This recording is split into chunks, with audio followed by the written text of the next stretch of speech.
Kita masih berada di musim pandemi, dan kita juga masih belum tahu kapan musim ini akan segera berakhir. Tapi saya percaya sebagai anak Tuhan selalu ada hal-hal yang indah yang kita dapat temui di setiap musim. Semuanya kembali tergantung dari perspektif kita, dari sudut pandang kita, dari kacamata yang kita pakai untuk melihat keadaan dan apa yang terjadi di sekitar kita. Yesus katakan di dalam kitab Lukas pasal yang ke-11 ayat yang ke-34, matamu adalah pelita tubuhmu. Jika matamu baik, teranglah seluruh tubuhmu. Tetapi jika matamu jahat, gelaplah seluruh tubuhmu. Kalau mata hati kita baik, maka kita tetap dapat melihat terang. Atau kita tetap dapat melihat hal yang positif meskipun kita berada dalam situasi yang tidak baik atau berada di dalam situasi yang gelap. Tetapi jika mata hati kita jahat, maka kegelapan yang kita temui akan menjadi semakin gelap. Mata hati yang baik kita dapatkan kalau terang Tuhan itu ada di dalam hati kita. Dalam kitab Yohanes pasal yang ke-8 ayat yang ke-12, maka Yesus berkata pula kepada orang banyak, katanya, "Akulah terang dunia. Barang siapa mengikut aku, ia tidak akan berjalan dalam kegelapan, melainkan ia akan mempunyai terang hidup." Jadi sebagai orang percaya Yesus, seharusnya kita tetap dapat melihat yang baik, meskipun keadaan di sekitar kita kurang baik atau tidak baik. Bukan karena the power of positive thinking atau kuasa untuk berpikiran positif, tetapi karena Yesus, terang dunia itu, diam di dalam hati kita. Nah, sebelum kita melanjutkan, mari kita hampiri Tuhan dulu dalam doa, dan mari kita berdoa bersama-sama. Tuhan Bapa yang baik, terima kasih untuk hari yang baru yang Kau berikan kepada kami. Terima kasih untuk kebaikan-Mu dalam kehidupan kami semua. Hanya Engkau lah Bapa yang baik. Itu sebabnya kebaikan-Mu itu yang akan terus berlaku dalam kehidupan kami, yang akan kami senantiasa nikmati sepanjang tahun 2021 ini.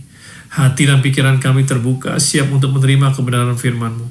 Urapilah kami semua, baik yang berbicara maupun yang mendengarkan, agar bukan hanya sekedar informasi yang baik yang kami terima, tetapi sebuah pewahyuan yang sanggup mengubah arah kehidupan kami, sehingga transformasi kehidupan terjadi. Hidup kami memuliakan nama Tuhan dan menjadi berkat buat banyak orang. Di dalam nama Tuhan Yesus kami berdoa dan mengucap syukur, dan semua yang percaya katakan amin. Mari kita buka firman Tuhan dalam kitab Efesus pasal yang ke-5 ayatnya yang ke-15 sampai 17. Ini merupakan surat Paulus, dikatakan, karena itu perhatikanlah dengan seksama bagaimana kamu hidup. Janganlah seperti orang bebal, tetapi seperti orang arif. Dan pergunakanlah waktu yang ada, karena hari-hari ini adalah jahat. Sebab itu janganlah kamu bodoh, tetapi usahakanlah supaya kamu mengerti kehendak Tuhan. Rasul Paulus katakan bahwa kita harus memperhatikan dengan saksama.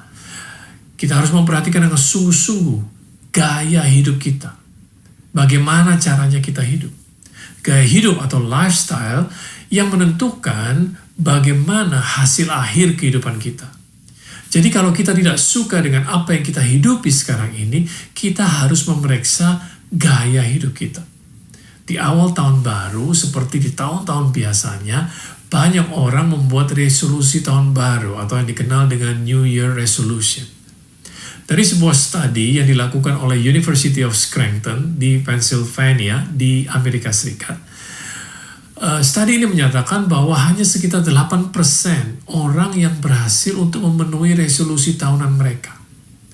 Berarti 92% gagal memenuhi target mereka, meskipun mereka sudah mencobanya. Seorang penulis buku Atomic Habits yang bernama James Clear mengatakan, "You don't rise to the level of your goals, you fall to the level of your systems." Anda tidak naik ke tingkat sasaran Anda, tetapi Anda akan tetap tinggal di tingkat di mana sistem Anda berada. Sasaran tidak menentukan sukses, tetapi sistemlah yang menentukan keberhasilan. Demikianlah kata James Clear. Berarti tidak cukup hanya mempunyai goal atau target atau visi saja. Tetapi yang tidak kalah penting adalah bagaimana Kita memperhatikan sistem yang kita punya, atau dalam hal ini gaya hidup, yang memang menunjang dalam usaha untuk mencapai target. Sebab kalau gaya hidup kita tidak menunjang, maka bisa dipastikan bahwa kita gagal untuk mencapai target atau resolusi tahunan kita. Gaya hidup ditentukan oleh bagaimana seseorang menyusun prioritas. Dan prioritas disusun berdasarkan urutan apa yang kita anggap lebih penting. Atau yang disebut dengan nilai atau value. Pandemi ini menyadarkan banyak orang bahwa ternyata ada hal-hal yang jauh lebih penting yang sebelum ini tidak pernah atau kurang diperhatikan. Dan ada hal-hal yang tadinya dianggap penting namun ternyata atau terbukti tidak terlalu penting dan dapat ditinggalkan. Contohnya, banyak orang yang selama musim ini menjadi sadar akan pentingnya kesehatan dan membangun imun sistem yang kuat. Kesadaran ini menyebabkan mereka mulai rajin berolahraga. Mungkin Anda salah satu di antaranya. Sesuatu yang sebelumnya mungkin jarang untuk dilakukan. Berarti ada perubahan nilai yang menyebabkan adanya perubahan prioritas. Dan setelah beberapa bulan berolahraga secara rutin, mereka mendapati berat badan mereka mulai turun, body fat mereka rendah, mereka menjadi lebih fit, menjadi lebih segar, dan imun sistem mereka meningkat tajam. Mereka sangat senang dengan hasil akhir yang mereka peroleh.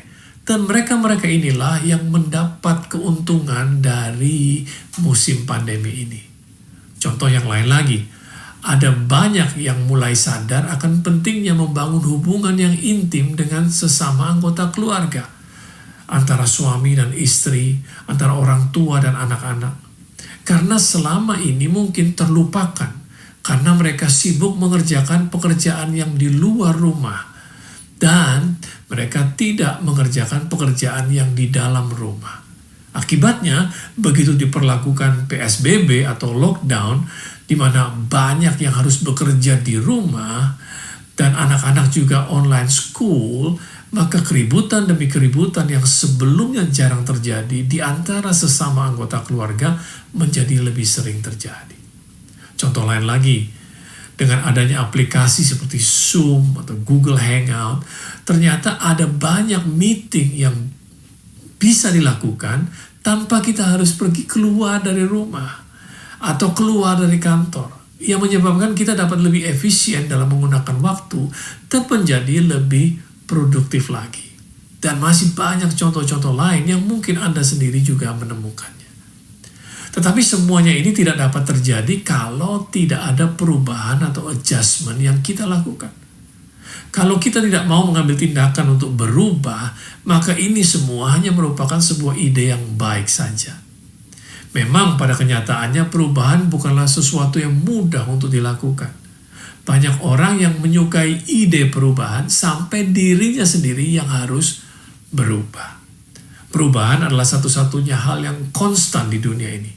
Berarti selama kita hidup, kita harus berteman dengan perubahan. Perlu diingat bahwa yang berubah hanyalah sistem atau cara atau proses. Tetapi yang namanya kebenaran tidak pernah berubah. Tuhan Yesus tidak pernah berubah. Dia tetap sama dulu, sekarang, dan sampai selama-lamanya. Nah, Paulus katakan, usahakanlah supaya kamu mengetahui kehendak Allah. Artinya, usahakan supaya prioritas hidupmu sesuai dengan kebenaran firman Tuhan. Beberapa tahun yang lalu, mentor saya memberikan nasihat seperti ini. Jangan kejar apa yang bisa datang sendiri. Dia mengarahkan saya untuk mencari sendiri di dalam Alkitab apa yang Tuhan pandang penting. Sejak saat itu, saya mulai mencari apa yang beliau maksud. Yesus katakan, barang siapa mencari, mereka akan menemukan. Dan saya menemukan beberapa hal yang akan saya share kepada saudara. Inilah penemuan saya. Yang pertama adalah kerukunan atau kesatuan atau keintiman. Dalam kitab Mazmur pasal yang ke-133, firman Tuhan katakan seperti ini. Nyanyian Syiar Daud, sungguh Alangkah baiknya dan indahnya apabila saudara-saudara diam bersama dengan rukun. Pakai tanda seru lagi. Seperti minyak yang baik di atas kepala meleleh ke janggut, yang meleleh ke janggut Harun dan ke leher jubahnya.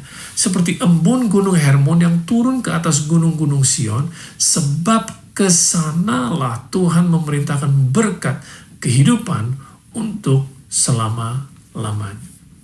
Jadi kalau kita hidup dengan rukun, maka Tuhan bisa memerintahkan berkat. Jadi berkat sebenarnya kita tidak perlu kejar, karena bisa datang sendiri. Namun yang perlu kita usahakan adalah keintiman dalam hubungan suami istri, dalam keluarga, dalam kita berusaha atau berbisnis, bahkan atau terutama di dalam pelayanan. Karena ternyata itu yang lebih penting, itu yang harus selalu diusahakan dan dijaga. Kalau keintiman atau kerukunan terganggu, maka akibatnya Tuhan tidak dapat memerintahkan berkatnya kepada kita. Sehingga kita yang harus pergi untuk mencari berkat. Dalam kitab Matius pasal yang ke-6 ayat yang ke-25, Yesus katakan, "Karena itu aku berkata kepadamu, janganlah khawatir akan hidupmu, akan apa yang hendak kamu makan atau minum, dan janganlah khawatir pula akan tubuhmu, apa yang hendak kamu pakai. Bukankah hidup itu lebih penting daripada makanan dan tubuh itu lebih penting daripada pakaian?" Nah, kata hidup dalam ayat 25 ini yang dimaksudkan adalah jiwa, yang adalah pikiran, perasaan, dan kemauan. Kesehatan jiwa atau mental health belakangan ini menjadi isu yang luar biasa, karena banyak orang yang lebih mementingkan mencari sesuap nasi sehingga tidak memperhatikan atau menjaga kesehatan jiwa mereka. Mereka mengejar sukses yang ada di luar rumah dan mereka tidak mengerjakan yang ada di dalam rumah. Mereka memperhatikan yang ada di luar mereka dan mereka tidak memperhatikan jiwa yang ada di dalam hidup mereka sendiri. Dalam 3 Yohanes 1 ayat yang kedua, firman Tuhan katakan seperti ini, "Saudaraku yang kekasih, aku berdoa semoga engkau baik-baik dan sehat-sehat saja dalam segala sesuatu, sama seperti jiwamu baik-baik saja."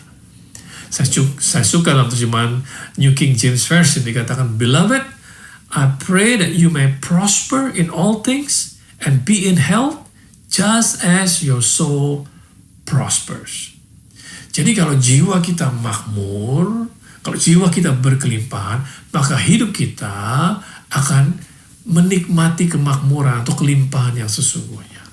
Nah, bagaimana supaya kita dapat mempunyai jiwa yang sehat?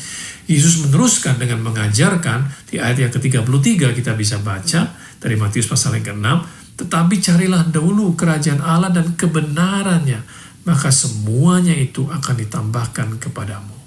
Carilah dahulu, berarti itu yang lebih penting. Nah, saya senang juga dalam terjemahan bahasa Inggris dalam Amplified Bible dikatakan, "But first and most importantly, seek, aim at, strive after His kingdom and His righteousness, His way of doing and being right, the attitude and character of God. And all these things will be given to you also." Cari tahu cara-caranya Tuhan dalam melakukan segala sesuatu, dan juga usahakan untuk kita memperoleh sifat dan karakternya Tuhan, sehingga semua yang kamu perlukan sehari-hari itu akan diberikan kepadamu. Kalau yang terutama kita kerjakan, maka yang berikutnya dengan mudah kita akan dapatkan. Mari kita kembali kepada apa yang Paulus katakan dalam kitab Efesus pasal yang ke-5 tadi. Paulus katakan seperti ini, "Pergunakanlah waktu yang ada." Di sini Paulus tidak berbicara mengenai waktu biasa, tetapi waktu yang khusus, waktunya Tuhan. Kata waktu di sini diambil dari bahasa Yunani, kronos. Dalam bahasa Yunani ada 2 kata yang dipakai untuk menunjukkan waktu atau zaman, yaitu kronos dan kairos. Kronos adalah waktu yang berurutan atau kronologis. Sedangkan kairos menggambarkan waktu yang spesifik, waktu yang khusus, yang terbatas, atau waktu di mana sebuah peristiwa penting terjadi, terutama buat mereka-mereka yang dapat mendeteksi waktu kairos tersebut dan mereka bertindak. Kronos berbicara mengenai kuantitas, sedangkan kairos bicara mengenai kualitas. Kairos itu digambarkan seperti saat di mana seseorang hendak pergi berburu. Bayangkan, dia harus bersembunyi sambil menunggu binatang buruannya muncul. Setelah lama melewati Kronos, tiba-tiba muncul binatang buruan di depan matanya. Maka orang tersebut pindah dari waktu Kronos masuk ke waktu Kairos, di mana dia segera harus mengambil keputusan untuk melesatkan anak panahnya atau menembak targetnya. Waktu yang dia punya untuk menembak sangat terbatas. Dan tindakan yang dilakukan harus tepat. Karena kalau terlalu cepat atau kalau terlalu lama, bisa-bisa hilang buruannya. Habislah waktu kairosnya dan dia kembali masuk ke waktu kronos. Sebenarnya tidak sulit untuk mengenali kairos. Yesus mengatakan dalam kitab Lukas pasal yang ke-12, ayatnya yang ke-54 sampai 56, seperti ini. Yesus berkata pula kepada orang banyak, apabila kamu melihat awan naik di sebelah barat, segera kamu berkata, akan datang hujan, dan hal itu memang terjadi. Dan apabila kamu melihat angin selatan bertiup, kamu berkata, hari akan panas terik, dan hal itu memang terjadi. Hai orang-orang munafik, rupa bumi dan langit kamu tahu menilainya. Mengapakah kamu tidak dapat menilai zaman ini? Nah, kembali kita dapati kata kairos di sini, yaitu zaman. Zaman di sini yang dipakai adalah kata kairos. Yesus mengatakan, kalau kamu bisa menilai pergerakan awan, kamu melihat mendung, lalu kamu katakan, sebentar lagi pasti hujan nih. Dan hujan benar-benar terjadi. Mengapa kamu tidak dapat menilai waktu kairos? Berarti waktu kairos bukanlah waktu yang terlalu sulit untuk dikenali. Kalau kita bisa menilai perubahan cuaca, seharusnya kita juga dapat mendeteksi waktu kairos. Contoh lain dari kairos ditemukan di kolam Bethesda dalam kitab Yohanes pasal yang ke-5. Khususnya di ayat yang ke-4. Dikatakan, sebab sewaktu-waktu turun malaikat Tuhan ke dalam kolam itu dan mengguncangkan air itu. Barang siapa yang terdahulu masuk ke dalamnya, setelah guncangan air itu menjadi sembuh apapun juga penyakitnya. Kata sewaktu-waktu di situ yang dipakai adalah kairos. Semua orang dengan berbagai macam penyakit menunggu di sekitar kolam Bethesda. Mereka melewati Kronos. Sampai suatu ketika turunlah malaikat Tuhan menggoncangkan air kolam. Begitu air kolam bergoncang, pada waktu itulah mereka masuk ke dalam kairos moment. Dan siapa yang pertama kali mendeteksi waktu kairos tersebut dan masuk ke dalam kolam, maka dia akan menjadi sembuh apapun juga penyakitnya. Berarti kairos bukanlah waktu biasa. Kairos dikenal sebagai waktu perkenanan Tuhan. Waktu di mana kita dapat menemukan campur tangan Tuhan dalam kehidupan kita. Waktu di mana kita menemukan kemudahan. Ada kesempatan untuk kita menerima mujizat yang datangnya dari Tuhan. Perkara sulit yang biasanya memerlukan proses yang sangat lama untuk diselesaikan, tetapi karena adanya waktu kairos, maka prosesnya menjadi sangat cepat. Waktu pandemi ini adalah waktu yang sangat jarang terjadi. Saya percaya waktu ini adalah waktu yang spesial. Waktu di mana ada anugerah yang khusus dari Tuhan untuk kita dapat menerima mujizatnya. Waktu yang Tuhan sediakan untuk kita reset, mengatur kembali prioritas hidup kita sesuai dengan yang Tuhan kehendaki, sesuai dengan kebenaran firman Tuhan. Bayangkan sebelum pandemi kehidupan kita begitu sibuk. Berapa banyak orang yang sering mengatakan, dan saya juga sering mengatakan bahwa saya gak punya waktu. Dan kita selalu berada dalam keramaian. Namun sejak masuk ke musim ini, kebanyakan kita tidak lagi sesibuk dulu. Banyak bahkan yang dirumahkan. Work from home. Kita juga diminta untuk menghindar dari kerumunan.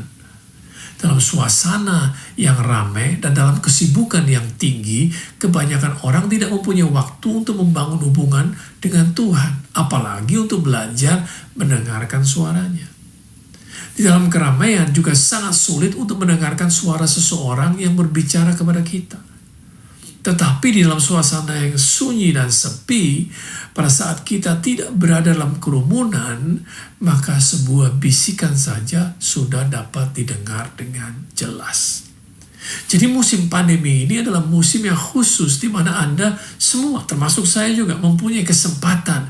This is our Kairos moment untuk membangun hubungan dengan Tuhan secara pribadi dan belajar untuk mendengarkan suara Roh Kudus sehingga iman Anda bukan iman kerumunan, tetapi iman pribadi. Apa yang saya maksud dengan iman kerumunan? Iman yang didapatkan karena seseorang berada di dalam kumpulan orang-orang beriman. Iman yang didapatkan pada saat mereka berkerumun. Banyak orang yang berpikir mereka mempunyai iman, tetapi sebenarnya imannya iman nebeng. Imannya berdasarkan pengalaman orang lain berjalan dengan Tuhan, bukan berdasarkan pengalaman mereka sendiri. Begitu dilarang untuk berkumpul, tidak lagi dapat bersekutu dengan sesama orang-orang beriman, maka mereka baru mendapati bahwa iman mereka sesungguhnya lemah, bahwa iman mereka mudah padam. Sama seperti orang-orang yang merasa dirinya jagoan karena sering berkumpul dengan para jagoan. Namun begitu mereka sendirian, didapati bahwa mereka sama sekali tidak mempunyai nyali. Kita perlu mempunyai iman yang dihasilkan karena hubungan pribadi kita sendiri dengan Tuhan. Mengapa? Sebab ada kalanya kita harus menghadapi persoalan kita sendirian. We have to fight our battle alone. Sama seperti seorang atlet. Sebelum menghadapi pertandingan, atlet tersebut selalu dikelilingi oleh banyak orang. Ada pelatih fisik, ada pelatih teknik, ada ahli gizi, ada teman latihan atau sparring partner, ada tukang pijat dan lain sebagainya. Tetapi pada saat si atlet harus bertanding, pada hari itu semua orang yang ada di sekelilingnya tidak diperbolehkan masuk ke arena pertandingan. Si atlet harus berjuang sendiri menghadapi lawannya. Sama halnya seperti dengan Maria, ibu Yesus. Saya membayangkan betapa Maria yang pada saat itu masih sangat muda harus berjuang sendirian ketika dia mengetahui bahwa Tuhan berkenan kepadanya untuk menjadi wanita yang mengandung bayi Yesus. Tidak ada wanita lain sebelum dan sesudah Maria yang mengandung bukan karena berhubungan intim tetapi karena dinaungi oleh Roh Kudus. Bayangkan siapa yang mau percaya kepada cerita Maria. Jangankan mengandung dari Roh Kudus. Buat Maria untuk bercerita bahwa ada malaikat Tuhan yang bernama Gabriel yang berkunjung kepadanya saja bukanlah hal yang lazim. Siapa yang mau begitu saja percaya kepada cerita Maria? Bahkan Yusuf yang menjadi tunangannya pada waktu itu kesulitan untuk percaya kepada kekasihnya dan berencana untuk memutuskan hubungan. Demikian halnya juga dengan Yusuf. Dia harus berjuang sendirian pada saat dia mendengar berita dari Maria tentang rencana Tuhan dengan kehamilannya. Siapa yang mau percaya kepada Yusuf kalau dia bercerita atau sharing? Sehingga Tuhan perlu mengirimkan malaikatnya mendatangi Yusuf di dalam mimpi untuk meneguhkan dia. Sehingga Yusuf kemudian membatalkan rencananya untuk menceraikan Maria. Lihat, Maria dan Yusuf mempunyai pengalaman sendiri berjalan bersama dengan Tuhan. Dan pengalaman mereka ini menjadi modal yang kuat untuk mereka membesarkan Yesus di dalam keluarga yang mereka bangun. Ada banyak orang Kristen yang harus berjuang sendirian di musim pandemi ini. Mereka tidak dapat berharap dari teman-teman seiman mereka. Mereka tidak dapat berkumpul untuk menyembah bersama-sama di gereja. Maka pada saat itulah iman pribadi sangat dibutuhkan. Banyak yang kalah dalam pergumulan mereka karena mereka lupa untuk mengembangkan iman pribadi. Jadi pergunakanlah sebaik-baiknya waktu yang ada ini, kata Paulus. Apalagi dia katakan hari-hari ini adalah jahat. Kata jahat di sini diterjemahkan dari kata poneros. Kata yang sama dipakai di ayat pembacaan kita di Lukas pasal yang ke-11 ayat 34 tadi, pada saat Yesus katakan, jika matamu jahat. Kita juga dapat menemukan kembali kata poneros ini di dalam doa Bapa kami, di mana pada saat Yesus katakan, jangan membawa kami ke dalam pencobaan, tetapi lepaskanlah kami dari yang jahat. Poneros bicara tentang adanya kekuatan jahat yang bekerja di dunia ini, yang tujuan utamanya adalah untuk merusak dan menggagalkan keberhasilan kita di dalam Kristus. Yesus bahkan berdoa kepada Bapanya dalam kitab Yohanes pasalnya yang ke-17 ayat yang ke-14 dan 15. Ini doanya, aku telah memberikan firman-Mu kepada mereka, dan dunia membenci mereka, karena mereka bukan dari dunia, sama seperti aku bukan dari dunia. Aku tidak meminta supaya engkau mengambil mereka dari dunia, tetapi supaya engkau melindungi mereka daripada yang jahat. Kembali kita dapati kata yang dipakai untuk jahat di sini adalah poneros.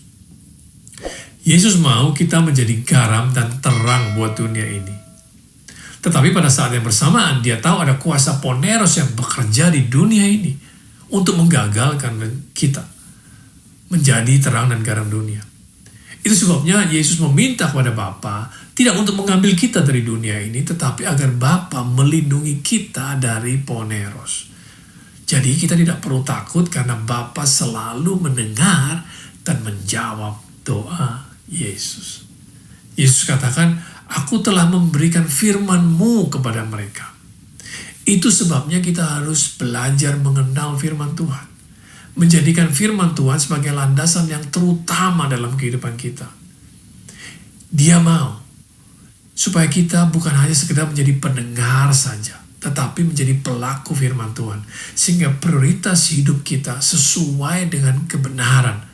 Sambil tentunya kita berdoa seperti yang diajarkan, supaya kita dilindungi dari poneros selama kita beraktivitas di dalam dunia ini. Terima kasih sudah memberikan waktu dan mendengarkan saya. Tuhan Yesus menyertai kita semua. Immanuel.